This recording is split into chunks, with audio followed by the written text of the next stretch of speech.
इंतहाई अफसोसनाक सूरत हाल है। मौजूदा शक्ल में जो बेंच की कॉम्पोजिशन है, तमाम जो कोलिशन पार्टनर्स हैं वो इस बात पे मुत्तफिक हैं कि ना ये टाइमिंग दुरुस्त है, यानी अभी ये कानून बना ही नहीं तो बेंच बना के उसको फिक्स कर दिया गया। हम इस बात को भी मुस्तरद करते हैं। जो हुक्मरान इत्तेहाद है उसने सुप्रीम कोर्ट के बेंच को मुस्तरद कर दिया। ये कहाँ होता है? कभी कोई सुप्रीम कोर्ट के बेंच को भी मुस्तरद कर सकता है कोई हुकूमत? कोई हुकूमत कह सकती है कि ये सुप्रीम कोर्ट का बेंच मुझे मंजूर नहीं है, हमारी मर्जी का बेंच बनाओ? ऐसे ऐसे अहमक और कुंद जहन लोग जो हैं वो इस हुकूमत में शामिल हैं, जिन्हें महाज राई के अलावा कुछ नहीं आता। ये जो सुप्रीम कोर्ट के आज बेंच को मुस्तरद करने वाली बात है, ये नाकाबिले कबूल है। बिस्मिल्लाहिर्रहमानिर्रहीम, अस्सलाम वालेकुम। प्रोग्राम एक्सपर्ट्स में मैं आपको खुशामदीद कहूँगी। नाज़रीन, अहम कौमी और आइनी अमूर पर पार्लियामेंट और सुप्रीम कोर्ट के दरमियान शदीद टकराव देखने में आ रहा है। पार्लिमानी और अदालती महाज खासे गर्म हैं। फाइनल राउंड शुरू हो गया है। आज अदालत उज़्मा के 8 रुकनी लार्जर बेंच ने supreme court practice and procedure bill के खिलाफ समाअत की। दरख्वास्त गुजारों के वकला ने दलाइल दिया और अदालती इस्लाह का बिल कलअदम करार देने की सदा की। ताहम अदालत ने तमाम फ़रीक़ैन को नोटिस जारी कर दिए हैं, लेकिन हुकूमत ने लार्जर बेंच की तश्कील पर शदीद तहफ़्फ़ुज़ात का इजहार कर दिया है। इसे बेंच फिक्सिंग कहा और लार्जर बेंच की तश्कील और समाअत को मुस्तरद किया है। और कल कौमी असम्बली का इन कैमरा इजलास भी तलब किया गया। इसके साथ साथ आज प्राइम मिनिस्टर की सदारत में इत्तेहादी जमातों का भी अहम इजलास हुआ, जिसमें अदालती कार्रवाई को पार्लियामेंट के इख्तियारात में मदाखलत करार दिया गया और दो टोक अल्फाज में यह पैगाम दिया गया कि पार्लियामेंट के इख्तियारात पर कोई समझौता नहीं किया जाएगा। दूसरी तरफ कल सुप्रीम कोर्ट में इलेक्शन फंड से मुतल्लिक अहम समाअत होने जा रही है, मगर इलेक्शन के लिए 21 अरब रुपए की फराहमी से मुतल्लिक बिल आज कौमी असम्बली और पार्लियामेंट की कायमा कमेटियों ने मुस्तरद कर दिया है। वजारत ख़जाना ने भी इलेक्शन फंड्स जारी करने से माजरत की है। तहरीक इंसाफ ने सुप्रीम कोर्ट के बेंच को मुस्तरद करने और फंड्स जारी न करने को आइन से बगावत के मुतरादिफ कहा है। इसी मुनासबत से एक्सपर्ट्स के लिए आज का पहला और बड़ा सवाल ये होगा कि पार्लियामेंट और सुप्रीम कोर्ट में शदीद टकराव, बीच बचाव कैसे मुमकिन हो सकता है। पैनल का तारुफ करवा देती हूँ। प्रोग्राम में मेरे साथ आज मौजूद हैं अयाज खान साहब, आमिर इलियास राना साहब, हाफिज़ ताहिर महमूद अशरफी साहब, फैसल हुसैन साहब और मोहम्मद इलियास साहब। मैं आप सबको खुशामदीद कहूँगी। अयाज साहब, मैं आपसे आगाज़ करूँगी, चूँकि अब ये मामला इसी तरह से चल रहा है और तकरीबन हम भी रोज़ाना इस पर बात करते हैं। अब जो सूरत हाल है इलेक्शन से मुतल्लिक़ फ़ंड्स और supreme court practice and procedure bill, parliament और सुप्रीम कोर्ट के दरमियान जो एक तनाव और टकराव की सूरत हाल शिद्दत इख्तियार करती जा रही है। गवर्नमेंट अपने मौक़िफ़ पर डटी है और ये मैसेज दे रही है कि पार्लियामेंट के इख्तियारात पर कोई समझौता नहीं होगा। तो आप किस तरह से देखते हैं दो अहम इदारों के दरमियान ये जो तसादुम की फ़ज़ा है, इसको किस तरह से रोका जा सकता है? रोकने का तो आपको पता है एक ही सूरत है जी, वो मुज़ाकरात को, बातचीत को, गिव एंड टेक, उसके बगैर तो नहीं हो सकता। अब हुकूमत एतराज़ कर रही है कि जी ये बेंच की फॉर्मेशन ठीक नहीं है। ग़ालिबन वो कील लगा दी है इसको, समत बॉन्ड से जोड़ा जाता तो शायद उनके लिए काबिल कबूल होता। वो कह रहे नहीं हो, और या शायद फिर वो कह रहे हैं कील का साइज़ ठीक नहीं था, वो 6 इंच के कील लगने चाहिए थे, 4 इंच के लगा दिए गए हैं। तो फिर वैसे भी 8 लोग बैठेंगे एक बेंच पे, तो वो भी मसाइल होते हैं उस हवाले से। मसला सिंपल है। वो नेक्स्ट वीक आपने देख लिया, जो वो रोस्टर जारी कर दिया सुप्रीम कोर्ट के चीफ जस्टिस साहब ने, जो बेंच है नेक्स्ट वीक, उसमें ये केस नहीं है। इसका मतलब है कि आप वो इंतज़ार करेंगे कि आप एक दफ़ा, क्योंकि आपका सबसे बड़ा एतराज़ ये था ना कि वो जी अभी तो ये बना ही नहीं कानून, और उससे पहले बेंच बन गया। अब आप कानून बना लें आराम से, आप बिल्कुल समझौता ना करें। मैं कथा कलामी की चाहूँगी साहब, एक ब्रेकिंग है जो अपने नाज़रीन तक पहुँचानी है। ब्रेकिंग ये है कि इस्लामाबाद से हम ये खबर दे रहे हैं, सुप्रीम कोर्ट 8 रुकनी लार्जर बेंच ने supreme court practice and procedure bill 2023 पर अमल दरामद रोक दिया और इसका तहरीरी फैसला भी जारी कर दिया गया है। इंतहाई ये अब तक की अहम खबर, इसी पर हम बात भी कर रहे थे। आया साहब, एक तो आप अपना पॉइंट ऑफ व्यू कंप्लीट कीजिएगा, दूसरा अभी आपके सामने ये अहम खबर है। अब ये भी है कि हुकूमत को इस बेंच पर तहफ़्फ़ुज़ात हैं और अभी आप जिक्र भी कर रहे थे, वो तो कहते हैं कि इसको तहलील कर दिया जाए। अब सुप्रीम कोर्ट ने कह दिया है, अकील अफजल जो हमारे नुमाइंदा अपडेट कर रहे थे, कि ऑटोमेटिकली ज़ाहिर है इसने बिल हो जाना है, बन जाना है। तो अब उसके बाद भी इस पर अमल दरामद नहीं होगा, ये भी एक कानूनी नुक्ता है। तो आप अब सारे इस प्रोसेस को किस तरह से देख रहे हैं? और जो हमारा बुनियादी सवाल कि सुप्रीम कोर्ट वर्सेस पार्लियामेंट, अब इस तसादुम को कौन रोक सकता है? दो, अब इस बेंच ने तो मेरे तो सारे दलाइल ही बर्बाद कर दिए। मैं एक्सपेक्ट नहीं कर रहा था कि इस तरह ये रोक दिया जाएगा इस पे अमल दरामद। मुझे लग रहा था कि अब चूंकि नेक्स्ट वीक नहीं रखा तो शायद वो चाह रहे होंगे कि एक दफ़ा ये कानून बन जाए और उसके बाद इस पर, लेकिन वो चाह ही नहीं रहे इस पर। इसका मतलब सिंपल है, 8 रुकनी बेंच जब बना, क्योंकि इस पर तनकीद तो आपको पता ना, कल जब हम बात कर रहे थे उससे पहले शुरू हो चुकी थी कि 8 रुकनी बेंच क्यों बना। तो मेरे ख्याल में 8 रुकनी बेंच बना के चीफ जस्टिस साहब ने एक क्लियर कट मैसेज दे दिया था कि वी आर 8, कि हम 8 एक साथ हैं, ये किसी को शुबा नहीं होना चाहिए। और बाकी जाहिर है अब जो हुकूमत जिन जजेस को चाहती है कि उनकी उसमें सरबराही में या वो बेंच शायद उसमें शामिल हो जाएं, वो जजेस उस बेंच में जो वो चाह रहे हैं, तो उस तरफ तो साथ हैं। तो ये तो मेरा पहले दिन से मौक़िफ़ है कि अगर 8 हुकूमत की तरफ होते तो फिर मतलब उस तरफ होते तो ये नौबत ही ना आती, ये इलेक्शन का ऑर्डर भी ना आता। और आज तो खैर ये तो बिल्कुल ही आउट ऑफ क्वेश्चन था कि इस तरह का तहरीरी फैसला भी आ जाता कि उस पर अमल दरामद ही रोक दिया। बहरहाल अब चूंकि सुप्रीम कोर्ट के उस 8 रुकनी बेंच ने रोक दिया है, गवर्नमेंट शोर करने के सिवा, करारदादें पास करने के सिवा, एतराज़ करने के सिवा, इसको मुस्तरद और रद्द करने के सिवा उसके पास तो और कोई चारा नहीं है आज की सूरत हाल में। हाँ, कल कोई एक्स्ट्रा ऑर्डिनरी कोई एफर्ट करके कोई काम कर लें ये तो उसका मैं नहीं कह सकता। आज की तारीख में तो गवर्नमेंट ने जो अपना एक्सट्रीम कोशिश कर सकती थी वो कर ली सुप्रीम कोर्ट को रोकने की कि वो एक हद से आगे ना जाए, लेकिन सुप्रीम कोर्ट ने भी, अब जाहिर है ये तो दुआ मसल्स वाली बात है, गवर्नमेंट पार्लियामेंट के थ्रू अपने मसल्स दिखा रही है और सुप्रीम कोर्ट अपने मसल दिखा रही है। और अब जब कल इन चैम्बर वो पेश होंगे अटॉर्नी जनरल और बाकी लोग, और उसके बाद फिर अब तो मुझे कोई नरमी उधर से नज़र नहीं आ रही सुप्रीम कोर्ट की तरफ से, तो अल्लाह ताला रहम करे, क्राइसिस और बढ़ता हुआ नजर आ रहा है। जी आमिर साहब, आप किस तरह से देख रहे हैं अब ये जो तहरीरी फैसला जारी किया गया, अमल दरामद से रोका है, अब ऑटोमेटिकली जाहिर है ये बिल कानून बन जाना है।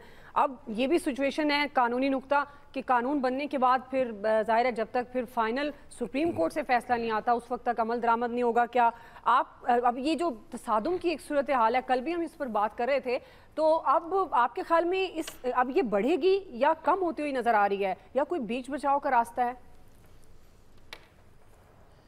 दुआ पता नहीं मेरी स्टिल फोटो लगी हुई थी, मैं स्टूडियो में मौजूद था, मेरी आवाज़ नहीं जा रही थी। मैं अयाज साहब को बताने के लिए बीच में 3-4 दफ़ा बोला जब ब्रेकिंग नहीं हुई थी कि ताकि अयाज साहब के दलाइल वहीं से शुरू हो जाएं। आवाज़ नहीं आई। हाँ वही ना, वो टेक्निकल कोई इशू है कि हमारी आवाज़ ही बंद थी। बात सिंपल सी है, नहीं कोई साजिश नहीं, कोई टेक्निकल इशू है कि वरना हमारे प्रोड्यूसर भी गायब थे इवन, कि मैं उनसे भी राब्ते करने की ट्राई कर रहा था कि यार ये पहले हम बता दें ताकि यार सब स्टार्ट ही वहीं से कर लें तो बात हो जाती, कोई टेक्निकल इशू हो गया।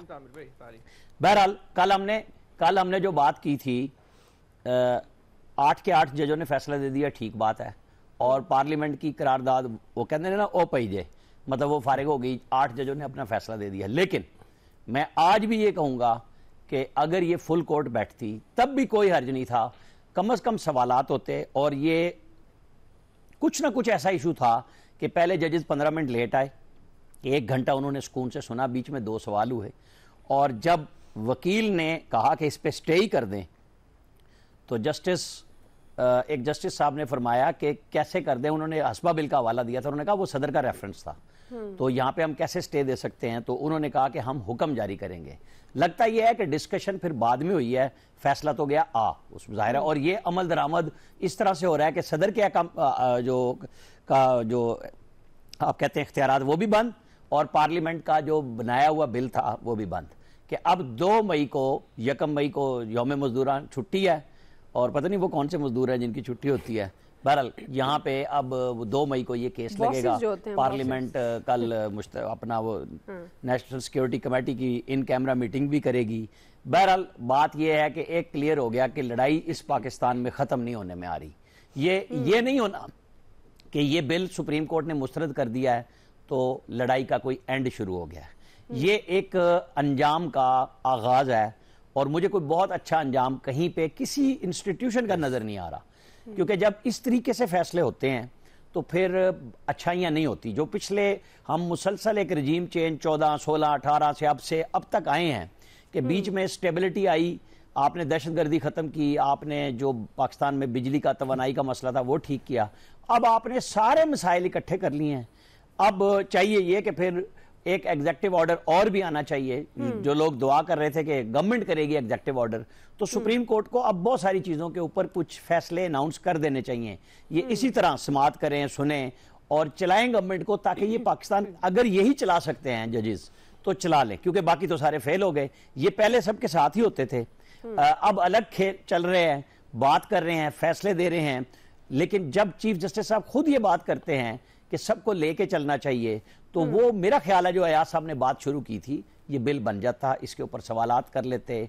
वो मेरा ख्याल है उन्होंने समझा कि नहीं, हालांकि चीफ जस्टिस साहब का अपना इख्तियार इसमें था, ये सुप्रीम कोर्ट की रेगुलेशन नहीं थी, ये चीफ जस्टिस के अपने इख्तियारात को रूल्स के तहत नहीं बल्कि कानून के तहत एक सीधा रास्ता देने की कोशिश की गई थी, जो खत्म हो गई। अब देखते हैं आगे क्या होता है। सही है जी। हाफिज ताहिर साहब, अब गवर्नमेंट भी डटी है, सुप्रीम कोर्ट का भी ज़ाहिर है अभी तहरीरी फैसला इस पर आ गया है। ये जो हम बात करें अगर supreme court practice and procedure bill की, तो ये जो बीच बचाव कैसे मुमकिन है दो इदारों की, जिस तरह से अब तसादुम की फ़ज़ा है उसमें? बिस्मिल्लाहिर्रहमानिर्रहीम नहमदुहु व नुसल्ली व नुसल्लिमु अला रसूलिहिल करीम। देखिए, मैंने आपको बताया था कि वो सख्त जान जो है ना, वो इस्लामाबाद में इधर उधर घूमता फिरता रहा। आमिर इलियास राना साहब ने भी इसे अफ्तारी नहीं कराई, तो वो खुद अफ्तारी पे थे जी। बात ये है कि मुफाहमत के जो सरदार हैं पाकिस्तान में, उन्होंने काम शुरू कर दिया है। कुछ लोग ये चाहते हैं कि जिस तरह इमरान खान साहब कहते हैं ना कि न खेडा में न खेडन देंगे, अगर मैं नहीं तो कोई भी नहीं, इस तरह कुछ लोग जो हैं वो हुकूमती तरफ भी हैं, वो भी कहते हैं फिर हम भी नहीं तो अगला भी नहीं। इस तरह नहीं चलेगा, इस तरह नहीं चल सकता है, ना इस तरह होगा। देखिए, पिछले हफ्ते जो था वो ये तसव्वुर पैदा कर दिया गया कि चीफ जस्टिस साहब अकेले हैं। आज उन्होंने अपनी अक्सरियत साबित कर दी, छोड़े क्या आर्डर आया क्या नहीं आया, आज चीफ जस्टिस ने अपनी अक्सरियत साबित कर दी कि उनके साथ अक्सरियत है। लिहाजा वो जो एक हफ्ता कौम को बेवकूफ बनाया जाता रहा और यहाँ मार कारवाई होती रही, वो खत्म हो गई। अब बात यह है कि पार्लिमान को और सुप्रीम कोर्ट को और बाकी इदारों को भी अब ये समझना चाहिए कि इस लड़ाई से निकलेगा क्या। इस लड़ाई से नुकसान ही नुकसान है और तो कुछ नहीं हो रहा। तो खुदा के लिए तुम बैठ के बात कर लो यार। कुछ आप इनमें से कई वो जमातें हैं जो हिंदुस्तान से बात करने को कहती हैं, कई मेंबरान हैं जो इसराइल से कहते हैं बात कर लो। तो भाई आपस में क्यों नहीं बात कर रहे हो? बैठ जाओ, बैठ के बात कर लो, एक दूसरे को मसला दिखाओ। ये मुल्क का हाल देखो क्या है, किस तरफ है। मैं अब क्या रोना रोए, $1 अरब के लिए हम 1 साल से धक्के खा रहे हैं। कभी IMF हमें फुटबॉल बना के कहीं फेंकता है, कहीं कहीं फेंकता है। इस मुल्क के अंदर मैं दावे से कह रहा हूँ, आप ये मेरा अपना ये संभाल के रख लें, आप इस मुल्क में इस्तेहकाम दे दें, सियासी और अमन दे दें। 3 साल के अंदर इस मुल्क में 25 से 30 अरब डॉलर की जो है वो सरमायाकारी आ जाएगी, बल्कि उससे पहले आ जाएगी। आप कुछ लोगों का भी सोच रहे ना। ठीक है जी, पार्लिमान बड़ी ताकतवर है, ये पार्लिमान आई भी तो उन्हीं के हुक्म से आई है ना, वो 100 मोटो से ही आई ना, जो 100 मोटर कासम सूरी और उसके ऊपर हुआ। तो लिहाजा बातचीत करनी चाहिए, सुप्रीम कोर्ट को भी सियासी पार्टी नहीं बनना चाहिए और पार्लिमान को भी सुप्रीम कोर्ट नहीं बनना चाहिए। दोनों को ख्याल अपने अपने इख्तियारात के अंदर रहते हुए, ये जो कुछ दोस्त हमारे जो है ना वे क्या कोशिश इसमें है कि चढ़ जा बेटा सूली पे राम भली करेगा, उनको भी ख्याल आना चाहिए कि उन्हें भी कुछ नहीं मिलेगा। इस सारे अमल से कौम का नुकसान हो रहा है, मुल्क का नुकसान हो रहा है, इदारों का नुकसान हो रहा है। जो इज्जत और वकार आपके इदारों का कहीं थोड़ा बहुत बच गया था वो भी तबाह हो रहा है। इसलिए अब जबकि एक दूसरे को आप रोज करारदादे, क्या मुझे बताएं, अगर करारदादों से काम रुकना होता तो फिर तो पाकिस्तान में हर कातिल कोशिश करे कि मेरी करारदाद आ जाए और उस करारदाद के नतीजे में मेरी सजाए मौत रुक जाए। इस तरह तो नहीं हो सकता। आपको देखें, शहबाज शरीफ साहब खुद बड़े मुफाहमाना रवैया रखने वाले हैं और मेरा नहीं ख्याल कि वो इस जंग के अंदर खुश होंगे। जस्टिस साहब से भी हमारी दरखास्त है कि आप बड़े हैं, अल्लाह के बाद जमीन पे आपने इंसाफ मुहैया करना है पाकिस्तानियों को, आपको भी अपने गुस्से पे काबू करना चाहिए। उनके जो 7 जजेस हैं जो उनके मुखालिफ हैं उनको भी, और सब मिलकर बैठे। क्या ये टोटल अगर मिलाए 30 लोग नहीं बनेंगे जो इस मुल्क का सारी चीजें तय करते हैं। अगर 30 लोग इस मुल्क के इस 22 करोड़ 24 करोड़ के लिए आपस में नहीं बैठ सकते तो फिर किधर जाएंगे, क्या करेंगे? वो तो इनको बिठा लेते हैं। हाफिज साहब कल सख्त जान को भेज दीजिएगा, हम अफ्तारी करा देंगे उसको। सही है। फैसल साहब जी आमिर रियाज राणा साहब ने नहीं कराई, आप नहीं यहाँ लाहौर भेज दीजिएगा ना, हम करा देंगे। लाहौर खबरें नहीं है ना। नहीं ज्यादती ना करें हाफिज साहब, मुझसे आपने जो फोन पे बात की थी, क्या आप कह रहे थे आप लाहौर में हैं, हूँ 2 नंबर ही ना करो। जी फैसल साहब। नहीं, हमने तो आपको कल ही कहा था ताकतवरों की लड़ाई है, एक दूसरे को पंच मारते हैं, एक दूसरे को तकलीफ पहुंचा रहे हैं, इनकी तकलीफ पर एंजॉय करना है, खुश होना है, हमें और आपको गमज़दा नहीं होना, चाहे इस फैसले से हुकूमत को नुकसान हो रहा है या किसी और को हो रहा है, आप इसको एंजॉय करें। देखिए इसमें कोई शक नहीं कि पार्लियामेंट जो है ना एक बालादस्त इदारा है। नहीं कोई जरूरत नहीं है ना, हमें क्या जो एक दूसरे को पंच पड़ रहा है, तकलीफ हो रही है ना, जो दर्द आए उस दर्द को हमने और आपने एंजॉय करना है, हमें इनके गम में शरीक नहीं होना क्योंकि हमारे गम में शरीक नहीं होते। देखिए ये जो पार्लियामेंट है ना, इसमें कोई शक नहीं कि एक बालादस्त इदारा है, ये आइन साज इदारा भी है और कानून साज इदारा भी है, इसमें भी जो है ना वो कोई शक नहीं। सुप्रीम कोर्ट जिन कवानीन के तहत फैसले करती है उस कानून साजी में तरामीम का हक भी इस पार्लियामेंट को हासिल है, इसमें भी कोई शक नहीं जी। लेकिन जब हम बात करेंगे, जब हम इस पार्लियामेंट के लोगों को देखते हैं, इस पार्लियामान में मौजूद अफराद की जो नीयत, इनका फहम, इनकी बसीरत, इनका शऊर, वो हमें मशकूक लगता है। हम और आप अंधे, हमें आपको नहीं पता कि इधर जो इलेक्शन नहीं हो रहा उसका सबब क्या है। आप सुप्रीम कोर्ट का फैसला छोड़े ना, किरारदार सही है, गलत है, अच्छी है, बुरी है, उसको तो आप छोड़ दें। हमें आपको नहीं अल्लाह ताला ने इतना शऊर दिया हुआ। इस शऊर के लिए हमें कोई कानून की किताब पढ़नी है, एक कॉमन सेंस चाहिए ना हमें, और हमारे आपके पास नहीं है कॉमन सेंस। अच्छा फिर हम ये नहीं देखते कि जहाँ अपने मफादात की बात होती है तो ये पार्लियामेंट सारे कवानीन बनाती है। क्या इस पार्लियामेंट ने अभी कुछ अरसे पहले अपने आप को नैब से बचाने के कवानीन नहीं बनाए? इसी पार्लियामेंट ने कवानीन नहीं बनाई जब छड़ लगी थी कि तीसरी दफा वज़ीर आज़म कोई नहीं बन सकता। किसको वज़ीर आज़म बनना था तो जो पाबंदी खत्म की कि दूसरी के बाद तीसरी बार बन सकता है। किसको सदर बनाना था तो इसी पार्लियामेंट ने जो है तब्दीली की आइन में कि इंटर पास भी जो है सदर बन सकता है। वो लगाई किसने थी पाबंदी? साल में तीसरी दफा वाली आपके दोस्त मरहूम जनरल मुशर्रफ ने एज डिक्टेटर साल में पार्लियामेंट ने नहीं लगाई थी। 30 साल में इस पार्लियामेंट ने कोई ऐसा कोई कानून, कोई एक ऐसी आइन में तशरी, कोई तरमीम की हो जिससे बिलवास्ता और बिला वास्ता एक आम इंसान को फर्क पड़ रहा हो? बताएं आप, मिसाल लाएं। चलो परवेज मुशर्रफ तो 2 नंबर था ना, डिक्टेटर सब कुछ गलत किया, चलो तुम तो फरिश्ते हो ना, जमहूरियत पसंद हो, कोई मिसाल लेके आओ भाई। उसी ने किया ना, तो उसकी तारीफ करें या तो बराह रास्त इस तरह ना दाव लगाएं कि जी पार्लियामेंट ने ये कर दिया वो कर दिया, हर चीज को तितर बटेर इकट्ठे ना करो ना। अपनी बारी में कर लीजिएगा ना, बात तो तब करना अगर जब तक आप ठीक बात कर रहे थे मुझे भी कोई मसला नहीं था, जब उनके चोट लेकिन आप दाव लगा रहे हैं नहीं करने देते। अब मैंने आपकी बात ही नहीं की, मार्शल लॉ एडमिनिस्ट्रेटर के हुक्म मैंने आपकी बारी में बात नहीं की है, जबरदस्ती घुसा और जिसे निकाला पार्लियामेंट ने, वहां पे एतराज उठेगा। जब आप लोगों की बात कर रहे हैं हमें कोई मसला नहीं है, आपकी राय है, लेकिन आप एक गैर आईनी काम को आईनी बना के पेश करें लोगों के सामने, हमारा एतराज होगा। जी फैसल साहब, देखा आपने, मैंने आपसे कहा था ना कि ये जो तकलीफ हो रही है ना, इस तकलीफ को हमने और आपने एंजॉय करना है, क्योंकि ये जो आमिर साहब की आवाज निकल रही है कभी आम इंसान के लिए आपको तो ज्यादा हुई, ये आवाज मुशर्रफ का नाम आते ही हमेशा ताकतवर लोगों के लिए निकलेंगी। इनको हमेशा इनकी जो छत से जाके लगेंगे ना, जब ताकतवर आदमी को तकलीफ पहुंचेगी, जब किसी तबका अशराफिया को तकलीफ पहुंचेगी तो इनकी चीखें निकलती हैं। आम इंसान के लिए कभी इनके मुंह से आवाज भी नहीं निकलती, आप भी नहीं निकलती। क्यों नहीं निकलती भाई? कभी इतना शोर आम आदमी के लिए मचाया कभी आपने इतनी जोर से? कभी आप आम इंसान के लिए चीखे? कभी नहीं चीखे भाई, कभी आवाज नहीं आती आपकी।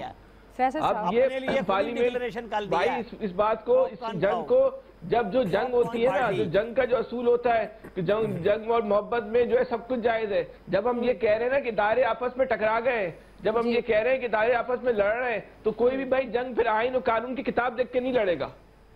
जो कुछ पार्लियामेंट कर रही है, जो कुछ सियासतदान कर रहे हैं, वो भी आइन कानून की किताब को देख के नहीं कर रहे, वो भी ताकत की बुनियाद पर अपने वफादात को देख के कर रहे हैं। उनके सामने जो फरीक मौजूद है वो जो कुछ कर रहा है तो फिर वो भी हम ताकत की बुनियाद पे कर रहे हैं। हमें और आपको गमज़दा होने की क्या जरूरत है भाई? और लेबर काउंसिलर एक खबर देने लगा हूं, और लेबर काउंसिलर एक खबर दे देने दो। वफाकी हुकूमत ने 21 से 25 अप्रैल तक ईद उल फितर की छुट्टियां अनाउंस कर दी। चलेंगे ब्रेकिंग न्यूज सुनने वालों को पता होना चाहिए। ये काम चोरी देखिए आपने, काम चोरी देखे, छुट्टी की खबर दे रहे हैं भाई, काम की खबर दो दे दी गई। ये आम आदमी की खबर है भाई, ये ब्रेकिंग जैसे 21 से पॉपकॉर्न 25 वाला खबर दे रहे हैं। आपको क्या पता मजदूर किसान आप जा सकते हैं, आप 2 हफ्ते काम करेंगे। जी इलियास साहब, दुआ जो सूरत हाल है, अब देखें अब ये जो है काम की बात छोड़ के काम चोरी क्या बता रहे हैं, मैं ऑफिस नहीं आऊंगा इतने दिन। सुप्रीम कोर्ट की जानब से जो अमल दरामद रोक दिया गया था, हुक्म सानी जो अगले 2 मई को होगी, इस पर उन्होंने तमाम आदमी की खबर है, खुशी तमाम फरीकों को बुला लिया है। अब जाहिर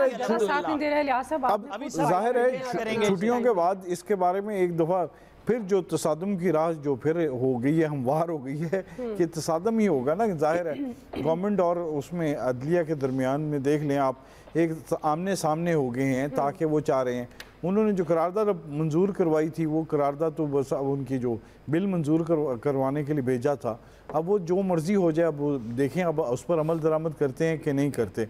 ये एक नई बात है, ये एक नया मसला पैदा हो गया है, और इस मसले को मुल्क में, हमारे मुल्क में जो बहरान पर बहरान पैदा होता जा रहा है, अब ये देखें सब दीवार पर कोने से लगते जा रहे हैं। अब जाहिर है इनको इन मसले के हल निकालना पड़ेगा, इस पर बैठना पड़ेगा, इनको आपस में बातचीत करनी पड़ेगी, वरना ये जो मसले हैं ये इसी तरह देखें। गवर्नमेंट ने फैसला कर लिया कि गवर्नमेंट हर हाल में जंग करेगी, लड़ेगी। अब वो जो बिल है उस पर अमल दरामद देखेंगे ये क्या करते हैं, क्योंकि बिल तो जाहिर है उस पर हो जाएगा, अदलिया की ये बात मानेंगे, नहीं मानेंगे तौहीन अदालत लगेगी। अब ये मसले देखें, एक इलेक्शन का मसला पड़ा हुआ, अब ये एक बिल का मसला बन गया। अब ये जाहिर है हर जगह जाके एक जगह डेडलॉक होते जाएंगे, और उधर से जब फैसले होंगे सुप्रीम कोर्ट की जानिब से, तो उस पर देखें ये अमल गवर्नमेंट अमल दरामद करती है। जाहिर है मशीनरी तो यही है, अमल दरामद इन्होंने नहीं करना है, तो अगर नहीं करते तो फिर देखें क्या सूरत हाल निकलती है। तो इसलिए सोचना चाहिए, समझना चाहिए इन लोगों को। ठीक है जी, ब्रेक ले लेते हैं। नाज़रीन ब्रेक से वापस आएंगे। आप देख रहे हैं मेरी आवाज़ नहीं निकल रही, तो मैं ज़रा गला भी ठीक कर लूँ। और सवाल हम ये रखेंगे कि पीपल्स पार्टी मुतहरिक है मुज़ाकरात के लिए, क्या पीपल्स पार्टी हुकूमत और अपोजिशन को मुज़ाकरात की टेबल पर लाने में कामयाब हो सकेगी या नहीं? राय लेते हैं ब्रेक के बाद। नाज़रीन, मुल्क को डेडलॉक नहीं डायलॉग की ज़रूरत है। पीपल्स पार्टी बढ़ती कशीदगी को कम करने के लिए मैदान में आ गई है। आज बिलावल भुट्टो जरदारी ने तमाम सियासी जमातों से मुज़ाकरात पर इत्तफ़ाक़ राय के लिए पीपल्स पार्टी के अरकान पर मुश्तमिल कमेटी बनाई है। कमेटी में साबिक़ वज़ीर आज़म यूसुफ रज़ा गिलानी, वफाकी वज़रा सैयद नवीद कमर और कमर जमान कायरा भी शामिल हैं। कमेटी ने आज जमहूरी वतन पार्टी के सरबराह शाहजैन बुगटी से भी मुलाकात की और बातचीत के अमल को आगे बढ़ाने पर मुशावरत की गई है। यूसुफ रज़ा गिलानी ये कहते हैं कि तमाम सियासी जमातों को एक ऐसा रास्ता निकालना होगा जिससे पायदार डायलॉग हो, और डायलॉग से ही जमहूरियत आगे चलेगी। कमर जमान कायरा ने कहा है कि सियासी कशीदगी में कमी और डायलॉग के लिए तहरीक इंसाफ से भी बात करेंगे। इसी से मुतालिक हमारा सवाल, आमिर साहब मैं आपसे आगाज़ कर रही हूँ, चूँकि कल भी हम बात कर रहे थे इस पर, आपको लगता है सियासी तनाव और कशीदगी में कमी के लिए जिस तरह पाकिस्तान पीपल्स पार्टी एफर्ट करती हुई नजर आ रही है, डायलॉग पर इत्तफाक राय के लिए सियासी जमातों से उन्होंने मुलाकात का सिलसिला भी शुरू कर दिया है, अब आपको क्या लगता है कि पीपल्स पार्टी की ये जो मुफाहमती कोशिशें हैं, कामयाबी का कितना इम्कान है? इन कोशिशों पे कोई मैं पानी फिरने वाला ट्वीट का वेट कर रहा हूँ। वो फवाद चौधरी, इमरान खान, कौन सी वो मुहज़्ज़ब गाली है जो इसके ऊपर वो देंगे कि चोर डकैत किन से बात करनी है और किन से नहीं करनी। ये कर लें कोशिशें, और आज जो अभी सुप्रीम कोर्ट का फैसला आ गया है, उसके बाद मेरा ख्याल है इन्होंने जो कमेटी बनाई है उसको ही कहीं और भेज दें छुट्टियों पे। ईद की अच्छा किया मियाँ शहबाज शरीफ ने 5 छुट्टियाँ दे दी। लोग बड़े परेशान थे कि जुमे से छुट्टी होगी तो क्या पीर की छुट्टी होगी, नहीं होगी, कितनी होगी, लेकिन ये एक अच्छी बात है। आप ही परेशान होंगे, कोई और भी परेशान नहीं मज़े का काम चल पड़ा है। यार आपको तो मसला नहीं है ना, आप ख्वास हैं, ये आम आदमी का इशू डिस्कस हो रहा है। ये जो आप बैठ जाते हैं ना लालू खेत की दानशूरी लेके, ये छुट्टी हर मुलाजिम का एक शौक होता है। मेरी जान, आपको चूंकि पता नहीं है ना कि आपको इन छुट्टियों की अहमियत का नहीं पता। लोगों ने अपने प्यारों से मिलने जाना होता है, और आपने तो जाना होता है वो जो गुमशुदा अफराद है उनसे छुप के मिलने के लिए। आपका क्या ताल्लुक आम आदमी से भाई? आप तो सेक्टर कमांडर होंगे, कुछ होंगे, कुछ कभी किसी जमाने में, तो आपका दुख दर्द मैं समझता हूँ। वो प्यारे सबके हैं जो हर गांव में, घरों में लोग मिलते हैं, इसलिए वो लोग करते हैं कि बहुत अच्छी बात है कि ये 5 छुट्टियां दी गई। मेरा ख्याल है इन 5 छुट्टियों के साथ शायद कुछ सियासी खबरें कम होंगी, लेकिन सियासी तेजी बहुत अच्छे अंदाज से चलेगी। तो मेरे बारे में क्यों बोले जा रहे हो? उनके बारे में बोले यार, वो एक कमरजमान कायरा एक अच्छा आदमी है, क्या बात कर रही हैं दुआ? नहीं मैं मतलब किसको क्या मिला रही हैं आप? मतलब कोई नजदीक देखे ना, मतलब कहीं कोई ताल्लुक होता है बात का तो बंदा कहेगा किसी से क्या मिलना। नहीं मैं मिला नहीं रही हूं। ये खारादार और ये सारे जो है ना, वो जो बचपन में गेम खेलते थे वो सारे स्टेशन हमें याद है कराची के। वो कराची वालों ने अपने सारे स्टेशन बनाए हुए थे उसके ऊपर, ठीक है ना। तो अब असल इशू ये है कि मुफाहमत हम हर दिन से कहते हैं कि इसका रास्ता निकलना चाहिए, लेकिन जो सिचुएशन बन गई है यहाँ पे टकराव के बाद कोई बचेगा और कोई फारिग होगा। मुझे कोई मुफाहमत का, कामयाबी का इस वक्त तक, आज अब तक कोई चांस नजर नहीं आ रहा, ना कोई सीरियस है इसमें। सही जी। ऐसा आप कल कह रहे थे कि बैकडोर ज़ाहिर है बातचीत तो चल रही है, आपको क्या लगता है पीपल्स पार्टी मुतहरिक है, कामयाबी का इम्कान कितना है? अच्छा, मुझे कामयाबी नाकामी का तो नहीं पता, लेकिन ये एफर्ट बहुत अच्छी है, वी मस्ट अप्रिशिएट इट। देखें, एक इस क्राइसिस में जबकि कुछ समझ नहीं आ रही किसी को, इसमें एक पॉलिटिकल पार्टी आपके पास ऐसी है जो ये इनिशिएटिव ले रही है। मतलब जाहिर है जब इस मौके की ये जो क्राइसिस है इसकी तारीख लिखी जाएगी तो उसमें ये बताया जाएगा कि एक पॉलिटिकल पार्टी थी जो वो ये एफर्ट भी कर रही थी कि कई मुज़ाकरात से भी मसला हल कर लिया जाए। फिर देखें, जब कोई एफर्ट की जाती है तो उसकी जो प्रैक्टिकलिटी होती है ना, उससे आप अंदाज़ा लगाते हैं कि वो कोई सीरियस एफर्ट है या नहीं है। अब ये जो नाम आपके सामने आते हैं, यूसुफ रज़ा गिलानी, कमर ज़मान कायरा और नवीद कमर, तो ये संजीदा लोग हैं। इसका मतलब है कि वो जिसने एफर्ट की है, जिस पॉलिटिकल पार्टी ने, वो भी संजीदा है इस मामले में। वो पॉलिटिकल पार्टी चाह रही है कि सबको एक टेबल पे बिठा के, ये मुद्दत से हम यहीं बैठ के ये बात करते हैं ना कि जी इनको कहीं ना कहीं मुज़ाकरात करने चाहिए। इन मसाइल का हल सिर्फ एक ही है। अब बाकी तो जमातें छोड़े, नून लीग का सबसे बड़ा मसला क्या है? क्यों फंड्स नहीं है देने के लिए इलेक्शंस के लिए? वो कहते हैं फंड्स तो कम है ही, वोटर भी कम है हमारा, हमें वोटर भी ला के देना कि जो वोट भी डाल दे हमें आके। तो ये हालात इस पॉलिटिकल पार्टी के होने, जिसका टिकट बिक गया जब नो कॉन्फिडेंस मोशन आनी थी इमरान खान की गवर्नमेंट के खिलाफ, तो टिकट बिक गया। हकीकतन हम उन दिनों बात नहीं करते थे बिल्कुल करते कि इन्होंने पैसा खर्च नहीं किया टिकट पे। जिस नून लीग के लिए जिसने अपनी हमदर्दियां तब्दील की पीटीआई से, वो सिर्फ उस पार्टी के टिकट पे कि जी हमें आप टिकट दे दें, वो इतना हॉट केक था, इतना महंगा टिकट था उस वक्त कि आप करोड़ों ले लें वो भी बेकार थे उसके लिए। जाहिर है पॉलिटिशियन के लिए सबसे बड़ी अचीवमेंट तो ये होती है ना, इलेक्शन जीत जाए। लिहाजा मैं समझता हूँ इस एफर्ट की एप्रिसिएशन होनी चाहिए। इसको बिल्कुल ये पीपल्स पार्टी ने जो इनिशिएटिव लिया है, और मैं पीटीआई से भी ये मुतालबा करूँगा कि उनको इस संजीदा कोशिश का संजीदगी से जवाब देना चाहिए। अब कोई ऐसी बात नहीं करनी चाहिए कि हालात और ज़्यादा, क्योंकि हालात का ठीक होना अल्टीमेटली इलेक्शंस की तरफ तो जाना ही है, जो पीटीआई भी चाहती है। तो वो मुज़ाकरात के जरिए चला जाया जाए ज़्यादा बेहतर। सही है जी। फैसल साहब, देखिए बिल्कुल इसी तरह की संजीदा कोशिश है, जिस तरह की हुकूमत ने जो ना इलेक्शन ना कराने के लिए जो संजीदा मौक़िफ़ इख्तियार किया है, या जिस तरह इमरान खान का जो हर रोज़ जो है वो ये मौक़िफ़ तब्दील हो जाता है ना कि हुकूमत उनकी क्यों गिराई गई, अमेरिका से शुरू हुए तो नहीं कहाँ से होते हुए कहाँ पहुँच गए। इस तरह का संजीदा मौक़िफ़ हुए, उसी की तरह के जो है वो संजीदा इनकी कोशिश है।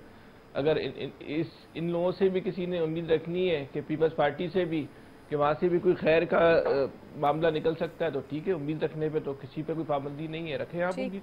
इससे ज़्यादा उम्मीद रख लें, इससे ज़्यादा की उम्मीद रख लें, कोई इसमें हर्ज नहीं है। इसमें 70 साल में तो निकला नहीं कोई खैर का मामला, अगर इनकी इस कोशिश से निकल आए तो बहुत अच्छी बात है।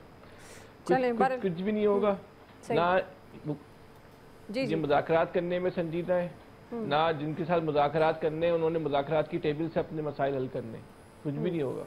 वो जो आमिर साहब की बात है वो ठीक है, वो इस मामले को खुद ही जो है ना वो सबूताज कर देंगे, ऐसे ही चलता रहेगा। चलें जी, बहरहाल जी ऐसे चलता रहे, लेकिन ये मुल्क को कौम के मुफाद के लिए दुरुस्त नहीं है। अगर कोई राह निकलती है और जिस तरह ये सामने आ रही हैं कुछ चीज़ें कि पीपल्स पार्टी कोशिश कर रही है, बहरहाल जी इस एफर्ट को भी सराहना चाहिए और इसको कामयाब भी बनना चाहिए।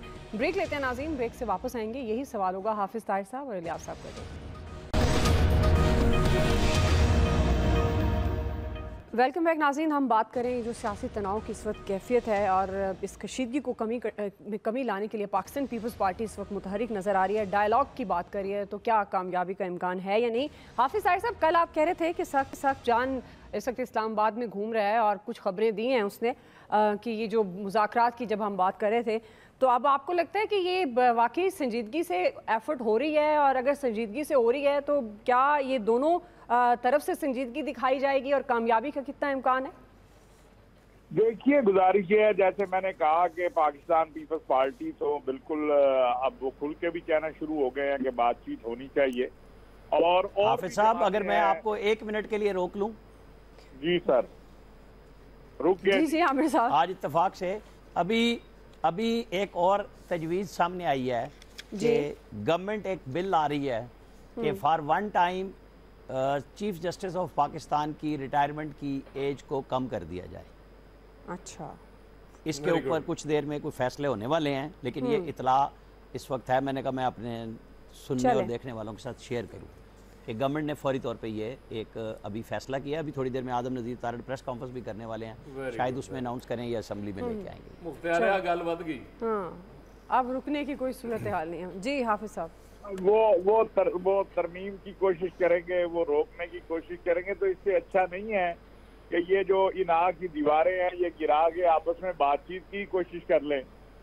जितना एक दूसरे को मसल दिखाने की कोशिश कर रहे हैं, इससे अगर 25% कोशिश करें कि मामलात को बैठ के हल किया जाए तो ये हल हो सकते हैं। हाफिज साहब, आप समझाते क्यों नहीं है? बस ये सारे हमसे बड़े हैं ना जी, हम छोटे हैं, क्या करें हम। जो रियाया होती है वो बेचारे तो कीड़े मकोड़े होते हैं, उनकी क्या अहमियत होती है।